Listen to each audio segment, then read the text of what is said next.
সাহাবী জিজ্ঞেস করলেন, ইয়া রাসূলুল্লাহ, আমরা তো বদরে জীবন দিলাম, উহুদে দিলাম, খন্দকে দিলাম, হুনাইনে তবুকে দিলাম, হ্যাঁ, আর আমাদের জমানাটাকে আপনি বলেছেন শ্রেষ্ঠ যুগ, খায়রাল করনে করনি, শ্রেষ্ঠ যুগ। কিন্তু যারা আপনাকে দেখবে না, সাহাবাদেরকে দেখবে না, তাবিন তাবে তাবিনদেরকে দেখবে না, ফিতনার জমানায় দুনিয়াতে আসবে, ফিতনার জমানায় দুনিয়াতে আসবে, হাসরের ময়দানে তাদের সাথে আপনার সম্পর্ক কেমন হবে? আল্লাহ রাসূলের চোখ দিয়ে টপ টপ করে পানি পড়তে লাগলো। আবু জেহেল আমাকে দেখেছে, উতবা ওয়ালিদ রবিয়া মাগিরে আমাকে দেখেছে, ঈমান নসিব হয় নাই। হাজার দেড় হাজার বছর পরে আমাকে না দেখে, সাহাবাদেরকে না দেখে, তাবিন তাবে তাবিনদেরকে না দেখে, আমার কথা বিশ্বাস করে, আমার হাদিস বিশ্বাস করে, কোরআন বিশ্বাস করে, হাজার দেড় হাজার বছর পরে যারা ঈমান আনবে, হাসরের ময়দানে তোমাদের দিকে যদি আমি একবার তাকাই, তাদের দিকে 10 বার তাকাবো, তাদের সাথে আমার এই ধরনের সম্পর্ক হবে। আর জান্নাতুল বাকির এখানে আল্লাহ নবী বলেন যে তোমরা আমার সাহাবা, আর 1,500 বছর পরে যারা ইসলাম গ্রহণ করবে, আল্লাহর কোরআন আমি নবীকে অনুগত করবে, তারা সাহাবা নয়, তারা আমার ভাই, তাদের সাথে আমার দ্বীনি রক্তের সম্পর্কের চাইতেও গভীর একটা সম্পর্ক হবে। তারা আল্লাহ নবীর ভাই। এই খাতায় আপনারা নাম লাগাইতে চান? চান? দেখেন, আজকে তো আমাদের ভাই কতগুলা কাফের দেশে, আমি এই কয়েক মাস আগে কাফের দেশ সফর করে আসলাম। যত নেশা বাংলাদেশে, আল্লাহর কসম কোন কাফের দেশেও এত নেশা নাই। যত জেনা ব্যভিচার ধর্ষণ বাংলাদেশে, আল্লাহর কসম কোন কাফের বেঈমানের দেশেও এত ধর্ষণ নাই। যত দুর্নীতি বাংলাদেশে, দুনিয়ার কোন কাফের দেশে এত দুর্নীতি নাই। গত মার্চ মাসে, এই কয়েক মাস আগে মার্চে, আমি তখন জাপান সফরে, 2018 সালের পরিসংখ্যান, আর জাপান দেশটা দুনিয়ার মধ্যে তথ্য প্রযুক্তির দিকে সবার উপরে, এটা তো আপনারা জানেন। টয়োটা গাড়ির কারখানা দেখার জন্য গেছি ভাই, প্রতি 20 সেকেন্ডে একটা গাড়ি বের হয়, 20 সেকেন্ডে। এই গেট দিয়ে বাইরে টয়োটা করোলা, এই গেট দিয়ে আরেকটা, এই গেট দিয়ে আরেকটা, এক এক গেট দিয়ে এক এক মডেলের গাড়ি ভিতর থেকে তৈরি হয়ে বের হয়, প্রতি 20 সেকেন্ড পরে একটা, 20 সেকেন্ড পরে একটা। সারা দুনিয়াতে গাড়ির রাজাও জাপান। একটা রাস্তা দিয়ে যাচ্ছি, দেখি যে 3টা রাস্তার উপরে আসি, এরপরে উপরের দিকে চাইয়া দেখি যে আমাদের মাথার উপর দিয়ে আরো 4টা রাস্তা। দেখছেন, সেই জাপানে 2018 সনে, এক বছরে একটা চুরির ঘটনাও হয় নাই। সর্বশেষ একটা আধা সরকারি অফিসে একটা চুরির ঘটনা ধরা পড়ছে। এক বছরের মধ্যে একটা চুরির ঘটনা, তাও দক্ষিণ ভারতের কেরালার একটা চোর চুরি করেছে, কোনো জাপানি করে নাই। দেখছেন কারবার। কোরিয়ার অবস্থা, তারা বেঈমান, কিন্তু 2 নম্বর কি জিনিস তারা জানে না। আজকের পেপারে দেখলাম দক্ষিণাঞ্চলের সাগরের পাড়ে পাড়ে কোস্ট গার্ডের জন্য কিছু কেন্দ্র, ছোট ছোট কেন্দ্র, পাহারা কেন্দ্র তৈরি করবে। সেখানে স্পিড বোট লাগবে। একটা স্পিড বোটের দাম জাপানি সর্বশেষ লেটেল মডেল 50 লক্ষ টাকা একটা স্পিড বোটের দাম। আর সেই স্পিড বোটের দাম আমাদের সরকারি হিসাবে এসেছে 50 কোটি টাকা। কোথায় 50 লাখ, কোথায় 50 কোটি? এই হলো আমাদের অবস্থা। আমাদের রাষ্ট্রপতিও বলেছেন সরকারি উন্নয়নের যত কিছু করে চুরির কারণে। প্রধানমন্ত্রী এই কথা বলেছেন, যত কিছু উন্নয়নের জন্য করা হচ্ছে চুরির কারণে। কোন উন্নয়ন দেশ আগাতে পারছে না। এত চোর, ডাইনে চোর, বামে চোর, সামনে চোর, পিছনে চোর। ঠিক কিনা বলেন? ঠিক কিনা বলেন? আল্লাহর কসম, সবাই বলে দেশ আমারে কি দিছে, দেশ আমারে কি দিছে। একজনেও বলে না আমি দেশেরই কি দিছি, একটাও বলে না। এত নেশা দুনিয়ার কোথাও নাই, এত চুরি ডাকাতি বদমাশি দুনিয়ার কোথাও নাই। ঢাকা ইউনিভার্সিটি, যেটাকে বলা হয় প্রাচ্যের অক্সফোর্ড, প্রাচ্যের অক্সফোর্ড, গত 10 বছর পর্যন্ত দুনিয়ার 1000 শ্রেষ্ঠ বিশ্ববিদ্যালয় এগুলার নামের তালিকায় ঢাকা ইউনিভার্সিটি নাই। কারণ এখানে ছাত্ররা স্যারে কি ডাক দিছে, স্যারেরা এইভাবে ধরাধরি করিনি, পুকুরে মিনি। কথা ঠিক নেই, জোরে কর, ঠিক নেই, জোরে কর, আল্লাহু আকবার। তাহলে আমরা কোথায় গিয়ে উপনীত হয়েছি? এই অবস্থা বেশি দিন চলবে না। হয় আমাদেরকে ঠিক পথে আসতে হবে, না হয় ধ্বংস হতে হবে। এখন আমরা কি ধ্বংস হতে চাই? তাহলে আমাদের ঠিক পথে আসতে হবে। আর এত আইন অমান্য বাংলাদেশের মতো আল্লাহ দোহাই দুনিয়ার কোনো দেশে নাই।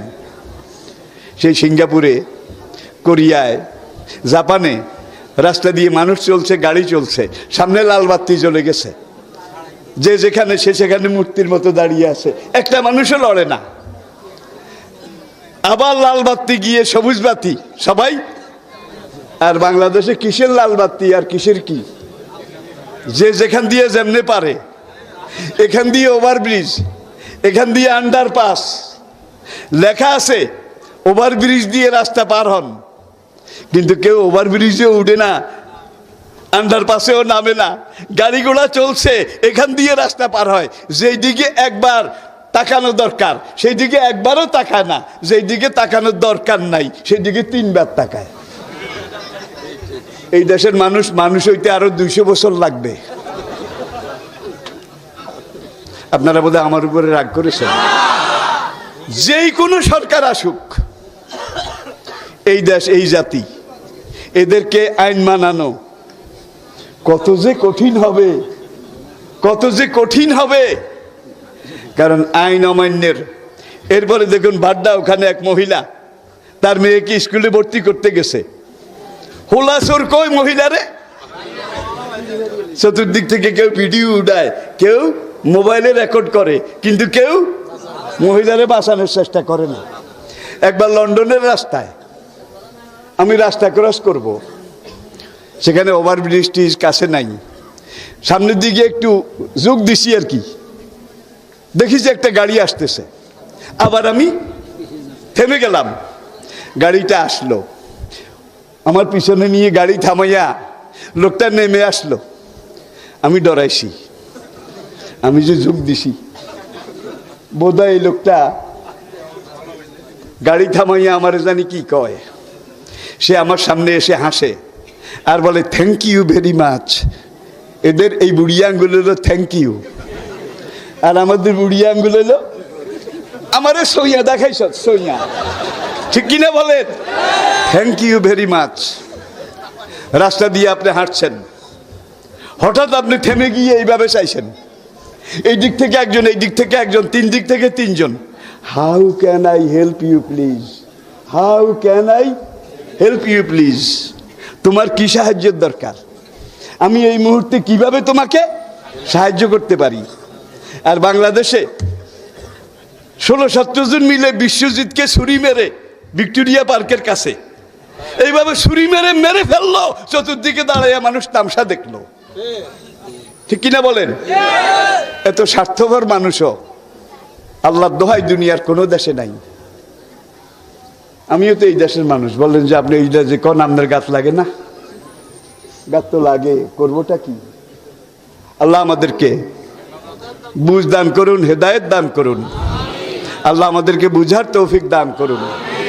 আর হুজুর বলেন যে ইমাম মাহাদি আর ঈসা আলাইহিস সালামের পিছনে যারা দাজ্জালের বিরুদ্ধে যুদ্ধ করবে, হাসরের কঠিন দিনে সবার আগে আমি তাদের জন্য শাফায়াত করব। ডাক আসার সময় কিন্তু এসে গেছে। আরেকটা ছোট্ট হাদিস মুসলিম এবং সুনানে তিরমিজি, সেখান থেকে বলতেছি যে ইমাম মাহাদি কাবার ওখান থেকে লোকজন নিয়ে, তার বাহিনী নিয়ে সারা দুনিয়া থেকে মানুষ সেখানে গিয়ে তার সাথে জিহাদের জন্য যোগ দেবে। সিরিয়া পার হয়ে যখন জর্ডানের দিকে যাবে, তখন সিরিয়ার বনু কলব গোত্রের লোকেরা, বনু কেলাব গোত্রের লোকেরা ইমাম মাহাদির বিরুদ্ধে রুখে দাঁড়াবে। আর সিরিয়ার বর্তমান প্রেসিডেন্ট বাশার আল আসাদ, সে কিন্তু বনি কেলাবের মানুষ। সাংঘাতিক একটা কথা কইছি, কিন্তু বাশার আল আসাদ সে বনি কেলাবের মানুষ। আর হাদিসে আল্লাহ রসুল বলছেন ইমাম মাহাদিকে এখানে বাধা দেবে বনি কেলাবের লোকেরা। তাইলে এইটাও তো আরেকটা সাংঘাতিক ভয়ের কারণ। সবাই আত্মায়াতের কায়দায় বসুন, পড়ুন আস্তাগফিরুল্লাহ রাব্বি মিন কুল্লি যামবি ওয়া আতুবু ইলাইহি লা হাওলা ওয়ালা কুওয়াতা ইল্লা বিল্লাহিল আলিয়্যিল আযীম। তাওবা ইয়া আল্লাহ, তাওবা ইয়া আল্লাহ, তাওবা ইয়া রাব্বি, লা ইলাহা ইল্লাল্লাহু মুহাম্মাদুর রাসূলুল্লাহ। একেবারে সংক্ষিপ্ত মুনাজাত। মাদ্রাসায় সহযোগিতা করবেন, সবাই রাজি আছেন তো ইনশাআল্লাহ? 10-এর লাঠি 1-এর বোঝা, কিছুদিন কষ্ট করাই লাগবে। রামগঞ্জ মহিলা মাদ্রাসা, আপনারা হয়তো কেউ কেউ নাম শুনছেন। 26 বছর পরে, 26 বছর এইবার এমপি হইছে। আপনাকে বয়স অন্তে 26 বছর হয় না, অর্ধেক হয় না। আমার নিজের গায়ে চামড়া নাই, বাড়িতে ঘর নাই। রামগঞ্জ মহিলা মাদ্রাসাকে গত কয়েক বছরে আমি নিজে 11 লাখ টাকা দিছি। এই জন্য দিছি, টিকে থাক, একদিন কাজে লাগবে। এইটাকে আপনারা টিকায় রাখেন, ইনশাল্লাহ এক সময় কাজে লাগবে। এমপি সাহেব আজকে এসেছেন, আমি খবর নিয়েছি। চেয়ারম্যান সাহেব তিনিও আমার নিতান্ত আপন একজন ব্যক্তি। এমপি সাহেব যদি চেষ্টা করেন, চেয়ারম্যান সাহেব যদি চেষ্টা করেন, তাহলে ইনশাল্লাহ বেশি কষ্ট হবে না। আর আমি যতদূর জানি তারা চেষ্টা শুরু করেছেন, ঠিক কিনা? তারা চেষ্টা শুরু করেছেন। এখন আপনারা সহযোগিতা করে আগায় যান। সব দিক থেকে সহযোগিতা যখন এক পর্যায়ে আসবে, তখন আল্লাহর রহমতের হাত বাড়াবেন ইনশাআল্লাহ।